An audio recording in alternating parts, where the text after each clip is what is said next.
Hello बच्चों, कैसे हैं आप सब। आज करते हैं क्वेश्चन नंबर 15। और क्वेश्चन नंबर 15 क्या कहता है, show an accounting equation for the following transaction. हमें इक्वेशंस दे रखी हैं, हम इसको अकाउंटिंग इक्वेशन में सेट आउट करते हैं। D Mahapatra commence business with cash ₹50,000 1 lakh by cheque. Cheque मतलब बैंक में डिपॉजिट हुए हैं पैसे। तो उसने क्या किया है कि बिजनेस स्टार्ट किया, 50,000 रुपये कैश लगाए हैं, 1 लाख रुपए बैंक में डिपॉजिट कर दिए हैं, गुड्स खरीद के लाया है, जो भी गुड्स लेके आया है 60,000 के, मशीनरी 1 लाख की लगाई है, फर्नीचर 50,000 का लगाया है। ये सब मिलके उसने कैपिटल अरेंज किए हैं। तो इन सबको हमारा क्या है, ये सारी हमारी एसेट्स हैं सारी, और ये हमारे क्या बनेगी, कैपिटल बन जाएंगी। तो उसने बिजनेस स्टार्ट किया है, कैश में लगाए हैं, उसने बैंक में पैसे भी जमा करे हैं, स्टॉक भी लेके आया है, मशीनरी भी लगाई है, फर्नीचर भी लगाया है। तो ये सब क्या होगा, हमारे कैपिटल बन जाएंगी। तो इनको हम सबको टोटल करेंगे और कैपिटल में लगा देंगे, और सारे अपने जो असेट्स हैं उसमें भी फिट करेंगे। 1/3 ऑफ द अबव गुड्स, जो भी गुड्स थे, ये गुड्स थे 60,000 के, उसका 1/3 उसने क्या किया, सेल किया है 10% के प्रॉफिट पे, और हाफ पेमेंट उसको तभी मिल गई है और हाफ पेमेंट उसको बाद में मिलेगी। ये देखेंगे कैसे करते हैं। डेप्रिसिएशन और मशीनरी प्रोवाइडेड 10%। मशीनरी जो है हमारी 1 लाख रुपीज़ की, इस पर 10% का डेप्रिसिएशन लगा है। कैश विड्रॉन हुआ है पर्सनल यूज़, पर्सनल यूज़ आगे नहीं, ड्राइंग्स लग गई। Interest on drawings charge 5%। अब जो इसने यहाँ पे ड्राइंग्स ली हैं, ठीक है, हमने पर्सनल यूज़ लिया ना, 10,000 रुपये का उसने ड्राइंग की है, तो अब उस पर 5% चार्ज करेगी कंपनी। और कंपनी क्या है, कंपनी 5% चार्ज करेगी, इन 500 रुपये किससे चार्ज करेगी, ऑनर से, क्योंकि उसने पैसा निकाला है कंपनी से। ठीक है, ये देखते हैं। गुड सोल्ड टू गुप्ता, हमने गुड सोल्ड किया गुप्ता को कितने, 10,000 रुपीज़ के। Received a bill receivable, bill receivable होता है एक तरह का बिल जाता है, और उसके बिहाफ पे उसने, हमने 10,000 का उसको बिल दिया। अभी इसको हम ये समझते हैं कि हमने 10,000 रुपये का उसका बिल काट के दे दिया, और वो उसने इस टाइम ना दे के 3 महीने के बाद वो बिल हमें दिया है। यानी हमने आज की डेट पे उसको बिल दे दिया, यानी उसको गुड्स दे दिया, और गुड्स दे के बिल उसको काट के दे दिया। अब वो 3 महीने के बाद देगा, सेम अमाउंट फॉर 3 मंथ्स, 3 महीने के बाद आगे वो हमें 10,000 रुपये पेमेंट कर देगा। ठीक है, तो इस क्वेश्चन को करते हैं, क्वेश्चन नंबर 15 को, बहुत ईजी है। क्वेश्चन नंबर है 15। पहली ट्रांजेक्शन बोल रहा है कि उसने कैपिटल लगाई है। कैपिटल क्या लगाई है उसने, पहले एक तो कैश में पैसा लगाया है, उसने बैंक में पैसा लगाया है। कैश में लगाया 50,000 रुपीज़, बैंक में 1 लाख रुपीज़। बेटा यहाँ पे सब रुपीज़ लिख लेना, मैं यहाँ पे लिख देती हूँ एक बार में। तो उसने मशीनरी हमारी कैश में 50,000 लगाया है, चेक उसने जो बैंक में 1 लाख रुपीज़ लगाया है, जो स्टॉक है यानी गुड्स है उसने लगाया है 60,000 के, और मशीनरी लगाई है, मशीनरी उसने लगाई है 1 लाख रुपीज़ की, और उसने फर्नीचर लगाया है। फर्नीचर कितने का है, फर्नीचर है 50,000 का। ये टोटल उसने पैसा लगाया है। ठीक है, कैपिटल लायबिलिटी भी कुछ नहीं है, और कैपिटल कितने की हुई, इन सबको हम टोटल कर लेंगे तो उतने की कैपिटल बनेगी। तो जगह 1 लाख, ये 2 लाख, ये 3 लाख, और 3,60,000 टोटल हमारी कैपिटल बन गई। ठीक है, ये हो गया हमारी पहली ट्रांजेक्शन, हमारी पहली ट्रांजेक्शन हो गई। सेकंड ट्रांजेक्शन क्या बोल रहा है, सेकंड ट्रांजेक्शन बोल रहा है कि जो गुड्स थे इसको 1/3 से बेच दिया है। 1/3 से बेचने का मतलब क्या है, इसको इस तरह समझते हैं कि जो स्टॉक है मेरा, वो स्टॉक है 60,000 का। अब उसको बोला है जो सोल्ड हुआ है वो हुआ है 1/3, तो 1/3 मान इंटू 60,000, तो ये कट के आएगा 20,000। यानी जो मेरे पास जो माल है वो मैं 20,000 का सोल्ड करूँगी, और ये 20,000 का जो सोल्ड करना है वो 10% के प्रॉफिट पे सोल्ड करना है। किस पे, जो हमें प्रॉफिट आया है वो 10% के प्रॉफिट पे हमें सोल्ड करना है, यानी 2,000 रुपये ऐड करके हमें इसको सोल्ड करना है। यानी 20,000 का माल है, 2,000 का प्रॉफिट है, तो टोटल कितना हो गया, 22,000। राइट। अब इस 22,000 का जो वैल्यू वो तो 20,000 रुपये है, तो प्रॉफिट 2,000 रुपये का है। अब इस अमाउंट का जो हमने 22,000 का माल बेचा है, इसकी हाफ पेमेंट ही आई है हमारे पास कैश में। तो हाफ पेमेंट कितनी हुई? 11,000। 11,000 तो कैश आया है, और बाकी जो 11,000 बचा वो हमारा डेटर बन गया, क्योंकि वो माल पैसे जो हमारा है वो पैसे बाद में देगा। तो ये हमारा बन गया 11,000 रुपये बाद में देगा, 11,000 रुपये कैश आ गया, और 2,000 रुपये जो प्रॉफिट है वो कैपिटल में ऐड हो जाएगा। ठीक है, तो इस क्वेश्चन को यहाँ पे हम देख लेते हैं। तो ये जो 11,000 रुपये है वो हमने कैश में ऐड कर देते हैं। ठीक है, 1 लाख एज इट इज़ रहेगा, कोई चेंज नहीं है। स्टॉक में से 20,000 माइनस हो गया है ना, क्योंकि हमें 20,000 का माल चला गया। तो 20,000 का माल जाने पे हमारा कितना हो गया? 20,000 का माल चला गया। मशीनरी अभी कुछ नहीं है चेंज इसमें, एज इट इज़। फर्नीचर भी 50,000 का है। इसमें हमारे पास डेटर ऐड हो गया। डेटर कितने का ऐड हो गए? जो 11,000 नहीं दिए वो हमारा 11,000 रुपये ऐड हो गया। ठीक है, और 2,000 रुपये हमारा किस में चला गया? जो प्रॉफिट है, जो हमने सेल किया करके आया है, ये प्रॉफिट हमारा किस में हो जाएगा? कैपिटल में ऐड हो जाएगा। ठीक है, इस क्वेश्चन को करते हैं, फिर इसको हम ऐड कर लेते हैं और जो माइनस करना है माइनस कर देते हैं। तो ये हो गया हमारा 61,000 प्लस 1,000 वो 1 लाख का एज इट इज़, प्लस 40,000 हमारा स्टॉक रह गया, 1 लाख की मशीनरी रह गई, 50,000 फर्नीचर, 11,000 के हमारे पास डेटर है, लायबिलिटी में कुछ चेंज नहीं है, और 3,62,000 का हमारी कैपिटल बन गई। राइट, नेक्स्ट है डेप्रिसिएशन ऑन मशीनरी। अब जो मशीनरी हमारी 1 लाख रुपीज़ की है, इस पर डेप्रिसिएशन लगा है, तो यहाँ पे कुछ चेंज नहीं है, यहाँ कुछ चेंज नहीं है, यहाँ भी कुछ चेंज नहीं है। डेप्रिसिएशन पर 10% का लगेगा, तो 10,000 रुपीज़ की रिड्यूस हो गई, और ये एक्सपेंस होता है तो एक्सपेंस भी 10,000 रुपये का हमें रिड्यूस हो गया। This is expense depreciation. बच्चों अभी तक हम क्या करते हैं? माइनस करते आ रहे थे। अब ध्यान रखना, मैं इस तरह से ब्रैकेट लगाऊंगी तो मतलब है नेगेटिव। राइट, इसमें का मतलब क्या होगा? नेगेटिव। तो अब हम 61,000 लगा देते हैं, 61,000 लिख दिया, 1 लाख लिख दिया, 40,000 प्लस 90,000 प्लस 50,000 प्लस 11,000, लायबिलिटी में कोई चेंज नहीं है, प्लस 3,52,000, ये हमारी कैपिटल रह गई। राइट, फोर्थ देखते हैं, फोर्थ ट्रांजेक्शन बोल रहा है cash withdrawn for personal use. Personal use के कैश विड्रॉन हुए हैं, यानी माइनस होंगे, विड्रॉन हुए हैं, और पर्सनल यूज़ है तो वो भी हमारा यहाँ माइनस लगाते हैं, तो मैं 10,000 माइनस कर देती हूँ, या फिर उसको हम नेगेटिव भी लिख सकते हैं।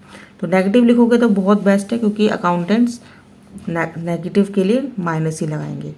तो 51,000, 1 लाख, 40,000, 90,000, 50,000, 11,000, और ये हमारा माइनस हो गया 3,42,000। राइट, नेक्स्ट करते हैं। नेक्स्ट बोल रहा है इंटरेस्ट ऑन ड्राइंग 5%। अब जो हमारा इंटरेस्ट लगा है किस पे लगा है? ड्राइंग्स पे। कितना? 5%। ड्राइंग कितना था? देखो ड्राइंग था हमारे पास 10,000, ये था ना, हमने पर्सनल यूज़ की ड्राइंग निकाली है, तो ये ड्राइंग जो था वो था 10,000। अब 10,000 के ऊपर 5% निकालेंगे तो बनेगा 500 रुपये। अब बच्चों ये बिल्कुल ध्यान से समझना, जो ये 500 रुपये है ये कंपनी में तो ऐड होगा, क्योंकि कंपनी की इनकम बन रही है, कैपिटल में ऐड होगा, क्योंकि इनकम जो प्रॉफिट होता है वो कैपिटल में ऐड होती है। तो जो इंटरेस्ट आया है, क्या आया है? ड्राइंग पे जो इंटरेस्ट आया है, कंपनी पैसा जो ऑनर ने पैसा निकाला है कंपनी से, उस पे कंपनी ने ऑनर से 500 रुपये इंटरेस्ट ले लिया, यानी कंपनी की कमाई हो गई जो कैपिटल में ऐड हो गई। अब यहाँ पे मैं 500 रुपये माइनस कर दूँगी। क्यों करूँगी? क्योंकि ये ऑनर ही है, और ऑनर ही पैसा देगा 500 रुपये, क्योंकि हम मान तो ये रहे हैं कि बिजनेस और बिजनेस का ऑनर अलग अलग है, इसलिए हमने 500 रुपये प्लस किए हैं बिजनेस के लिए और 500 रुपये माइनस किए हैं उस ऑनर के लिए जो पैसा देगा, किसको, कंपनी को। तो ये हम यहाँ पे 500 रुपये प्लस करेंगे और 500 रुपये इसमें से माइनस करेंगे। राइट, समझ में आया? ये मैंने क्यों किया, क्योंकि कैपिटल ही ऑनर है, लेकिन हमें ट्रीट अलग अलग करना है। तो कंपनी ने 5% लगा दिया ऑनर के ऊपर इंटरेस्ट कि भैया 500 रुपये दो, तुमने 10,000 रुपये की ड्राइंग निकाली है। तो कंपनी ने 500 रुपये का इनकम कमा ली, किससे, ऑनर से। अब ऑनर पैसा देगा कंपनी को, तो ऑनर कंपनी को पैसा किस में देगा, अपनी कैपिटल में से। तो कैपिटल में से माइनस भी कर दिया और कंपनी को जो इनकम हुई है, जो प्रॉफिट हुआ है, वो कैपिटल लेके जाएगा, यानी ऑनर लेके जाएगा पैसा। तो ये ऑनर पैसा लेके जा रहा है। तो कुछ भी चेंज नहीं है इस वाले में, सिर्फ हमें ये समझना है कि ये पैसा कौन किसको दिया है और किससे लिया है। तो कंपनी ने लिया है एज अ इनकम के लिए, और कैपिटल में से माइनस भी होगा और कैपिटल में प्लस भी हो जाएगा। प्लस क्यों होगा, क्योंकि ये कंपनी की इनकम है, और माइनस ही होगा क्योंकि ये ऑनर पैसा देगा। तो 3,42,000 एज इट इज़ रहेगा कैपिटल। नंबर सिक्स्थ बोल रहा है good sold to mister Gupta. हमने मिस्टर गुप्ता को 10,000 रुपये का माल सोल्ड आउट किया है, लेकिन पैसा भी नहीं आया है। तो सोल्ड आउट किया तो उसने क्या बोला, वो BR देगा, बिल्स रिसीवेबल। एक तरह की हमारी असेट होती है, हम BR यहाँ पे लगा देते हैं। ठीक है, हमने यहाँ पे लिखा BR, और BR कितने का है, 10,000 रुपये का। ठीक है, इसको मैं करती हूँ। देखो, इसमें ना मेरे पास पैसा अभी नहीं आया, लेकिन मेरे पास माल चला गया है ना। मैं 10,000 का माल सोल्ड आउट किया, तो माल चला गया, यानी 10,000 रुपये का माल चला गया मेरे पास से। तो 51,000 का तो हमारा कैश एज इट इज़ रहा। ठीक, 1,00,000 रुपये का हमारा बैंक में एज इट इज़ रहा, प्लस 30,000 के हमारे स्टॉक रह गए, 90,000 की हमारी मशीनरी रह गई, फर्नीचर 50,000 का रह गया, 11,000 के डेटर रह गए, और 10,000 रुपये का BR रह गया। लायबिलिटी में कुछ नहीं है, और 3,42,000 की एज अ कैपिटल है। राइट, अब 7th के अंदर बोल रहा है जो 10,000 रुपये का जो हमारा BR था, जो पैसा उसने बाद में देना था, उसने दे दिया। किस में दे दिया, कैश में। तो कैश में ऐड हो जाएगा 10,000 रुपये आफ्टर 3 मंथ्स। और जो ये BR था, यहाँ से इसको माइनस कर देते हैं, क्योंकि उसने पैसा हमें दे दिया। तो ये जाएगा 61,000, 1,00,000 का एज इट इज़ रहेगा, 30,000 भी एज इट इज़ रहेगा, 90,000 as it is, 50,000 as it is, 11,000 BR हमारे पास कुछ नहीं है, लायबिलिटी कुछ नहीं है, और 3,42,000 की हमारे पास कैपिटल आ गई। This is the answer. Right बच्चों, तो ये था क्वेश्चन नंबर 15। आई होप ये क्वेश्चन आपको समझ में आया होगा, और क्वेश्चन समझ में आया है तो बच्चों लाइक ज़रूर कीजिए, शेयर ज़रूर कीजिए, सब्सक्राइब करना ना भूलें, क्योंकि अगर आप लाइक और कमेंट हमें करते हैं तो थोड़ा मोटिवेशन मिलता है कि आपको ये चीज़ें समझ में आ रही हैं। तो अगले क्वेश्चन की तरफ चलते हैं, क्वेश्चन नंबर 16। बच्चों क्वेश्चन नंबर 16 है। क्वेश्चन नंबर 16 भी question number 16, show an accounting equation on the basis of following transactions. ये मेरी ट्रांजेक्शन्स दे रखी हैं। Sunil started business with cash ₹1,50,000, open a bank account by depositing 25,000 out of cash, यानी इस cash में से 25,000 रुपये निकाल के उसने बैंक में जमा करा दिए हैं। ही सोल्ड हिज पर्सनल कार, उसने अपनी पर्सनल कार बेच के 50,000 रुपये की जो बिकी है, उसने बैंक में पैसे जमा कर दिए, किसके, फर्म के, यानी उसने वापस से कैपिटल लगा दी। ध्यान से समझिएगा, उसने अपनी पर्सनल कार को बेच के 50,000 रुपये की जो कार थी वो बिक गई, और बिकने के बाद 50,000 रुपये उसने फर्म के बैंक के अकाउंट में जमा करा दिए, यानी उसने एक नई कैपिटल ऐड ऑन कर दी। ठीक है, तो इसको हम किस तरह बनाएंगे, इसको हम न्यू कैपिटल के से ही ट्रीट करेंगे। He purchase a building and furniture 1,00,000 rupees. He purchase goods for Ram on credit 50,000। He paid cartage. He sold Shyam on credit costing 6,000 की, 9,000 का बेच दिया। Received rent for tenants, tenant से रिसीव्ड हुआ है रेंट, यानी इनकम हुई है। Received security deposit from tenants, tenant से यानी किराएदार से सिक्योरिटी डिपॉजिट हुई है। जब हम सिक्योरिटी रहते हैं तो बाद में देनी पड़ती है, तो ये कंपनी के लिए क्या हुई, लायबिलिटी हुई। ठीक है, तो लेकिन ये जो है ये इनकम है, क्योंकि हर महीने आ रही है, ये रेंट तो हम वापस नहीं करते ना, तो रेंट तो हमारे पास आ रहा है, इनकम है, लेकिन हमने सिक्योरिटी हमने डिपॉजिट कर ली, और हम जब वो फ्री करेगा हमारे प्रमाइसिस को, तो हम उसको वापस करेंगे पैसा, तो हमारे लिए कंपनी के लिए क्या है, लायबिलिटी है। Purchase stationery for cash, stationery company के लिए एक्सपेंस है। इन्वेस्टेड इन शेयर पर्सनल, उसने पैसा कंपनी से निकाल के और अपने पर्सनल शेयर खरीद लिए, यानी ड्राइंग्स, याद रखिएगा क्या है, ड्राइंग्स, पर्सनल आ गया ना। Received interest in cash, cash में रिसीव इंटरेस्ट क्या हुआ है, इनकम हो गई। फिर उसने एक फ्रेश कैपिटल और लगा दी 25,000 रुपये की। गुड्स डिस्ट्रॉय हुए फायर, गुड्स डिस्ट्रॉय हुए हैं फायर से, 500 रुपये का लॉस हो गया। बिल्कुल सिंपल क्वेश्चन है, करते हैं क्वेश्चन नंबर 16। क्वेश्चन नंबर 16 पहला बोल रहा है कि सुनील बिजनेस स्टार्ट कर रहा है कैश से, तो हम कैश लिख देते हैं, कितने से, 1,50,000 से, और कैपिटल में कितना आ गया, 1,50,000।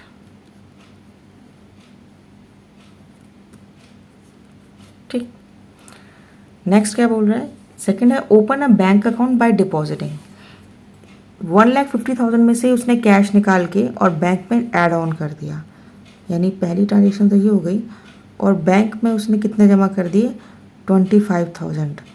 कहाँ से निकाल के, कैश में से निकाल के, तो कैश में से 25,000 निकालेगा और बैंक में जमा करेगा, तो उसके पास जो पैसा होगा वो कितना रह जाएगा, ये रह जाएगा 1,25,000 प्लस 25,000, और यहाँ पे कुछ नहीं रहेगा, 1,50,000। ठीक है, ये हो गया हमारा पहली ट्रांजेक्शन हो गई, ये हमारी दूसरी ट्रांजेक्शन हो गई। थर्ड ट्रांजेक्शन बोल रहा है ही सोल्ड अ पर्सनल कार, उसने अपनी पर्सनल कार बेच के पैसा फर्म के अकाउंट में जमा करा दिया, यानी उसने 50,000 रुपये तो फर्म के अकाउंट में जमा करा दिया, और एज अ कैपिटल उसकी बन गई, है ना, क्योंकि उसने अपना पर्सनल पैसा निकाल के बैंक में जमा करा दिया फर्म के अकाउंट में, तो 1,25,000 तो एज इट इज़ हुआ, 75 यहाँ पे रहा, और 2 लाख रुपीज़ इधर आ गया। ठीक है, यहाँ पे हमारा कुछ नहीं है, लायबिलिटी अभी कुछ नहीं बनी, इसको हम एज इट इज़ लिख देते हैं। ठीक है, नंबर 4, मैं इतना ही बना देती हूँ इसको। ठीक, नंबर 4 बोल रहा है, नंबर 4 में बोला है he purchase a building and furniture और बिल्डिंग उसने परचेज़ की है, यानी पैसे कैश में दिया होगा, कितने की, 1 लाख रुपीज़ की, तो 1 लाख रुपीज़ हम माइनस कर देते हैं, और यहाँ बिल्डिंग एंड फर्नीचर में ऐसा लिख देती हूँ, कितने का, 1 लाख रुपीज़ का। इसमें कुछ चेंज नहीं हुआ, इसमें कुछ चेंज नहीं है, एज इट इज़ लिख देते हैं, तो हमारे पास 25,000 इसमें रह गया, 75,000 एज इट इज़ रह गया, 1 लाख एज इट इज़ रह गया, और 2 lakh as it is, liability में कोई चेंज नहीं है। नंबर 5 बोल रहा है कि he sold goods from Ram, हमने goods, he purchase goods from Ram से हमने क्रेडिट में परचेज किया है 50,000 का माल, यानी स्टॉक आ गया, कितने का, 50,000 का, तो स्टॉक हमारा 50,000 का आ गया, और हमारे पास जो क्रेडिटर बनना है राम एज अ क्रेडिटर, क्योंकि हमने माल उससे उधार लिया है, बाद में देना है, एज ए लायबिलिटी बन गई मेरी, तो 50,000 रुपये मेरी लायबिलिटी बन गई।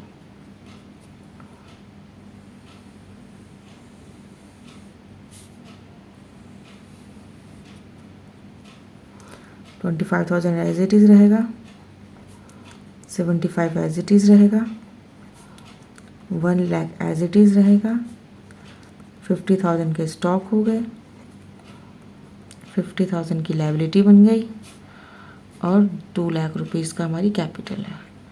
इन अभी देख लो, इन दोनों को हम जमा करते हैं, एड डाउन करते हैं, 2,50,000 2,50,000, ग्रेट। 6 बोल रहा है ही पेड कार्टेज, कार्टेज को उसने पैसा दिया है, यानी किराया भाड़ा दिया है। कितने का दिया है?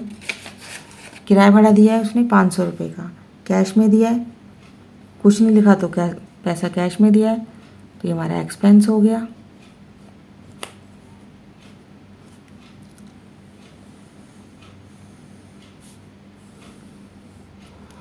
$24,500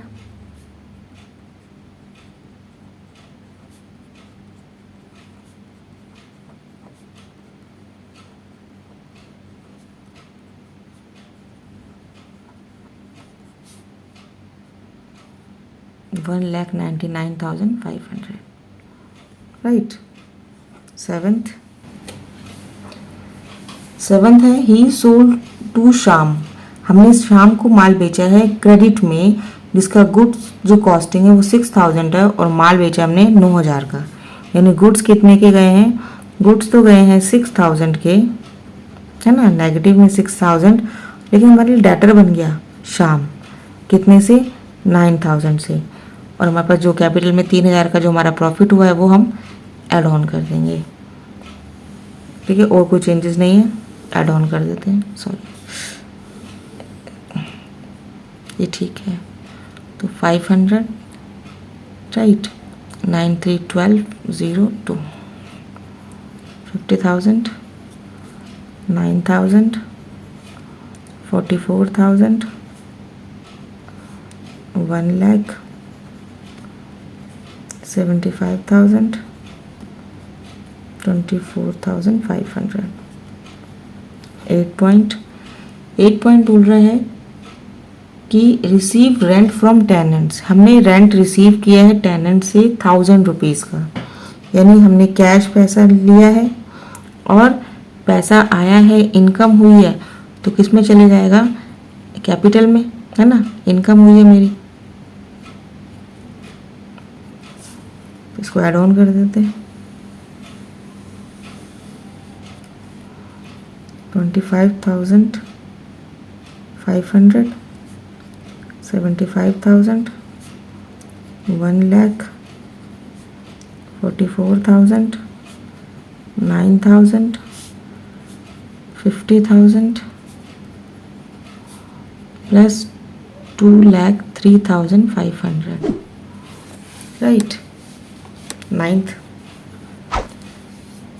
नाइन्थ है received security deposit from tenant, security receive हुई है, किससे हुई है? टेनेंट से हुई है, यानी हमने पैसा रिसीव किया है टेनेंट से सिक्योरिटी के लिए, तो पैसा तो कैश आया होगा, कितना? 1,500, पैसा तो हमारे पास कैश आया है 1,500, बट कंपनी के लिए क्या बन गई है? वो लायबिलिटी बन गई, क्योंकि इन फ्यूचर वो कंपनी को पेमेंट वापस करनी होगी। क्यों? जब वो टेनेंट हमारा प्रेमाइसेस फ्री करेगा तो हम सिक्योरिटी को वापस करेंगे। तो ये जाएगा हमारा 27,000, 75,000, 1,00,000, 44,000, 9,000, 50,000, 1,500 प्लस 2,03,500। ठीक है। 10th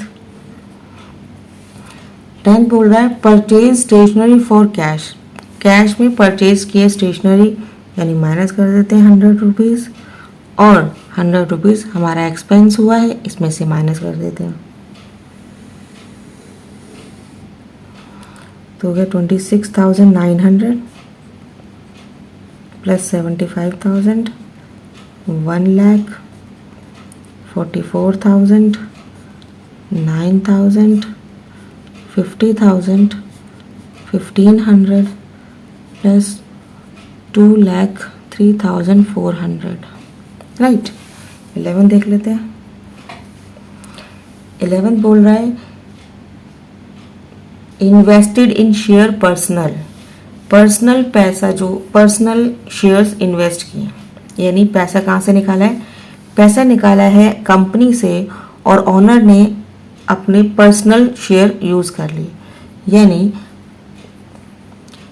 रिसीव्ड, उसने लिखा है इन्वेस्टेड इन शेयर पर्सनल, पैसा कंपनी से निकाल के ओनर ने अपने पर्सनल शेयर ले लिए।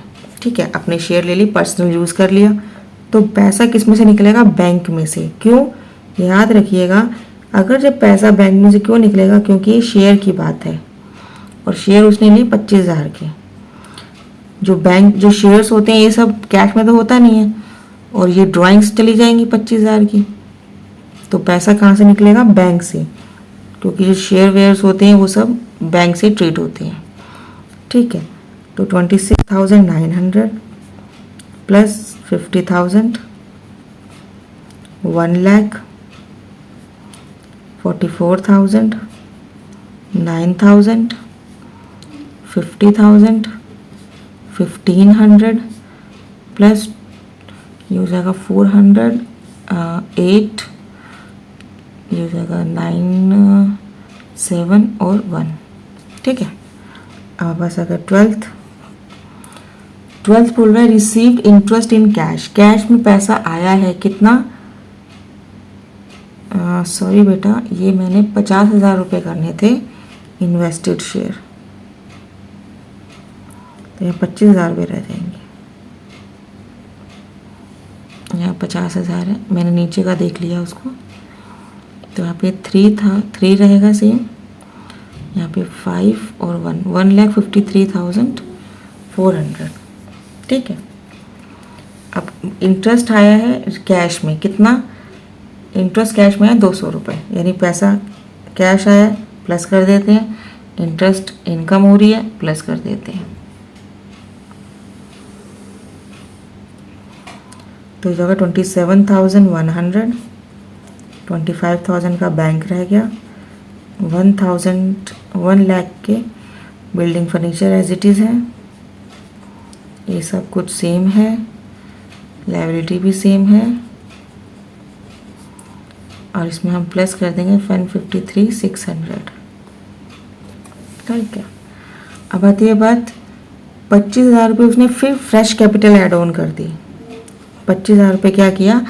कैपिटल हुआ है, यानी 25,000 रुपये हमारा ऐड ऑन कर देते हैं। ठीक है, और 25,000 रुपये कैपिटल में भी ऐड कर देते हैं।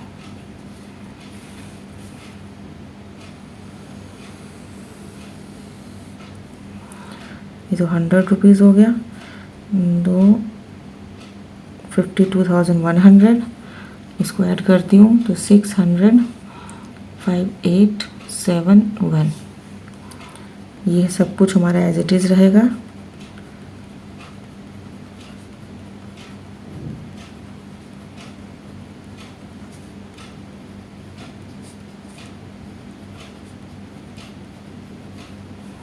ठीक है, ये सब कुछ नहीं है यहाँ पे, सेम एज इट इज़।